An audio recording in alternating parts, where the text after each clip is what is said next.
어울리려고 애쓰지 마라. 나이 먹을수록 혼자가 더 행복한 이유라는 주제로 이야기 나누어 볼게요. 며칠 전 어떤 분 댓글에 이런 말이 있더군요. 사람 많이 만나지 말고 각자 도생으로 살아라. 그게 스트레스 덜 받고 마음 편하더라. 정말 공감되더라고요. 또 어떤 분은 친구도 지겨워지고 약속도 귀찮아졌다며 혼자 노는 게 더 행복해졌다고 하셨습니다. 모두들 비슷한 고민, 비슷한 깨달음을 하고 계신 것 같아요. 배우 공유 씨가 한 인터뷰에서 인기라는 건 영원하지 않고 결국 자신과의 시간을 귀하게 여길 줄 알아야 한다고 말한 적이 있어요.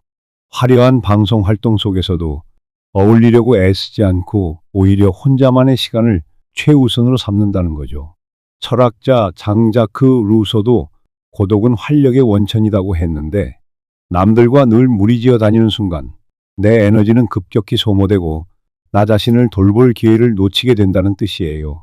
그렇다면 구체적으로 왜 나이 먹을수록 혼자가 더 행복한 이유가 뭔지 5가지로 정리해 볼게요. 하나, 혼자일 때 자유롭게 자기 취미와 삶을 가꿀 수 있다. 예전에 피겨스타 김연아 씨가 은퇴 후 한 매체와의 인터뷰에서 함께하는 스케줄도 좋지만 혼자 푹 빠져 연습할 때가 정말 편안했다고 말한 적이 있어요.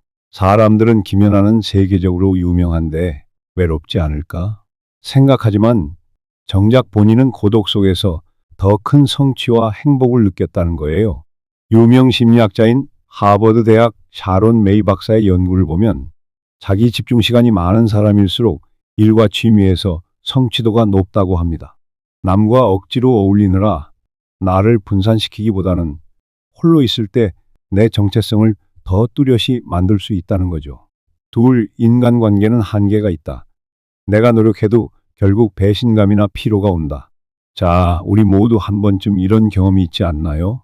잘해주면 당연하게 생각하고 내가 한두 번 더 챙겨주니까 아예 호의가 권리가 되었다고 착각하는 사람들.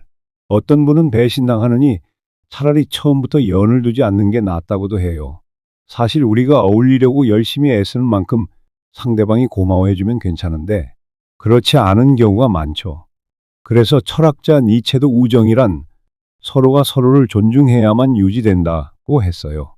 만약 그것이 깨지면 사람보다 나 자신과 보내는 시간이 훨씬 평온해지는 거예요. 셋, 잔뜩 낀 모임이나 약속이 즐거울 것 같아도 막상 스트레스가 더 커진다. 가수 이효리 씨가 예전 예능에서 한창 바쁠 때는 사람들과 무조건 친해지려 했는데 지금 생각해보니 힘들었다. 오히려 제주에서 혼자 지낼 때 마음이 편하다고 고백했어요. 일상 속 모임이 많은 사람일수록 처음에는 활발하다고 느끼지만 실제로는 소진감이 큰 법입니다. 심리학 논문 중에도 모임 후에 드는 공허감이 반복되면 대인기피 증상으로 이어질 수 있다고 지적해요. 딱히 친하지 않은 사람들과 어울리느라 체력, 정신력 모두 갈려나가는 거죠. 물론 친밀한 모임이라면 괜찮지만 불편한 자리에 굳이 끼어 있을 이유가 없다는 얘기입니다. 네, 20년, 30년 지나 보니 결국 남는 건 온전한 나이더라. 많은 분들이 내가 아프니까 내 곁에 사람이 아무도 없더라. 내가 형편 어려워지니까 함께하던 이들이 멀어지더라. 인생의 위기나 전환점을 겪으면 진짜 내 편이 누군지 확연히 드러나는 법이죠. 배우 박보검 씨가 데뷔 초에 소속사 분쟁을 겪었을 때 도움을 청해도 돌아보지 않는 사람들이 참 많았다고 해요. 그 이후 사람에게 너무 큰 기대를 하지 않는다고 했는데 결국 본인도 혼자서 문제를 돌파했다는 거죠. 쇼펜하우어가 사람은 태생적 이기주의를 지닌다고 강조한 것도 이 대목을 말합니다. 그러니 괜히 어울리려고 애쓸 필요 없이 필요 이상의 기대감은 버리는 게 내 마음의 건강을 위해 현명한 선택이에요. 5, 혼자인 시간은 결코 외로움만 뜻하지 않는다. 오히려 내면 풍요를 뜻한다. 어떤 분은 혼자 있으면 외롭지 않나요? 라고 묻죠. 물론 외롭다고 느낄 수 있어요. 그러나 사람들 틈바구니에서 느껴지는 고립감이 더 큰 사람들도 있습니다. 철학자 사르트르가 타인은 지옥이 될 수도 있다고 했듯 잘 안 맞는 사람과 맞추려 애쓰다 보면 그게 더 큰 외로움이라는 거예요. 반면 혼자 있는 시간에 운동을 하거나 책을 읽거나 취미 생활에 빠지면 어떨까요? 때로는 이만하면 꽤 괜찮은데? 하고 행복감을 느낄 수 있습니다. 여기에 유명한 심리학자인 마틴 셀리그먼의 이론도 도움됩니다. 개인이 혼자서 가치를 찾고 성장하는 순간 진정한 긍정 심리가 피어난다는 거예요. 결코 군중 속에서만 행복이 오지 않는다는 뜻이죠. 그렇다면 어울리지 말자가 결론일까요? 아니에요. 오늘 주제는 어울리려고 애쓰지 말라입니다. 필요 이상의 모임, 형식적인 인간관계, 억지로 맞추려 드는 행동은 피로만 누적시킨다는 거죠. 개그우먼 박나래 씨가 방송에서 즐거운 파티는 좋지만 굳이 내가 재미없고 힘든 자리라면 과감히 빠진다고 말했어요. 한때는 분위기 메이커로 지나치게 애쓰는 스타일이었는데 그러다 보니 기분만 나빠지는 경우가 많았다는 겁니다. 그래서 자기 자신을 좀 더 아껴주기 위해 편하게 할 수 있는 모임만 참석하는 게 낫다는 거죠. 결론적으로 나이 먹을수록 혼자가 더 행복한 이유. 이렇게 정리할 수 있겠네요. 하나, 내게 집중할 시간이 많아진다. 남에게 마음 쏟고 무리한 배려를 하느라 소모되는 에너지를 아껴서 오히려 내 건강, 취미, 하성장을 위해 쓸 수 있으니까요. 두올 사람들에게 큰 기대 안 하면 마음 다치는 일도 줄어든다. 호의가 권리로 바뀌거나 배신당하는 순간이 꼭 오죠.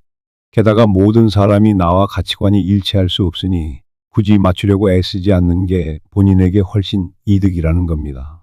셋, 고독은 불행이 아니라 오히려 자유다. 철학자 파스칼이 모든 불행은 방에 혼자 앉아있지 못하는 데서 비롯된다고 했어요. 혼자 있는 걸 두려워하지 않으면 남들이 뭘 하든 흔들리지 않게 됩니다. 넷, 진정한 인연이라면 애쓰지 않아도 이어진다. 타인과의 관계는 사실 자연스러운 흐름이 중요해요. 역으로 내 노력이 없으면 전혀 이어지지 않는 관계라면 그건 오래 가기도 힘듭니다. 다섯, 부담 없는 간격이 오히려 관계를 순수하게 만든다. 베스트셀러 작가 데일 카네기가 말했죠. 지나친 친밀감은 결국 서로에게 상처로 돌아온다. 만약 내가 일부러 노력해야만 유지되는 관계라면 언젠간 무너지게 되어 있어요. 적당한 거리를 유지하며 각자 할 일 하다 보면 자연히 오래 가거나 아니면 자연히 끝나거나 둘 중 하나일 뿐이라는 거예요. 마지막으로 한 줄을 더 덧붙인다면 나이가 들어간다는 건 결국 혼자서는 연습이 완성되어 가는 과정이라는 말도 하고 싶어요.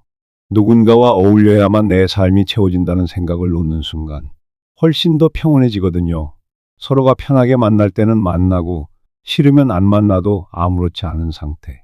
그게 오히려 인간관계도 건강하게 만들고 나 자신도 더 단단하게 만들어줍니다. 지금까지 건정맨이었고요. 오늘은 어울리려고 애쓰지 마라. 나이 먹을수록 혼자가 더 행복한 이유를 이야기해봤습니다. 사람이 싫다가 아니라 무리하게 맞추지 말자는 뜻이니 오해 없으시길. 물론 친구도 가족도 다 귀한 존재지만 애써 맞추려다 정작 나를 잃어버리면 안 되잖아요. 모쪼록 홀로 선다는 게 외롭기만 한 게 아니라 오히려 더 풍성한 인생을 발견하게 해준 길이 될 수도 있다는 사실. 꼭 기억해 보시길 바랍니다. 오늘도 들어주셔서 고맙습니다. 혼자 있는 시간이 길어져서 괜찮을까? 걱정하신다면 너무 그러지 말아요. 혼자가 될수록 마음의 여유와 깊이가 생기는 이치, 많은 철학자들이 이미 증명했으니까요. 그럼 내일도 모레도 늘 행복하세요. 감사합니다.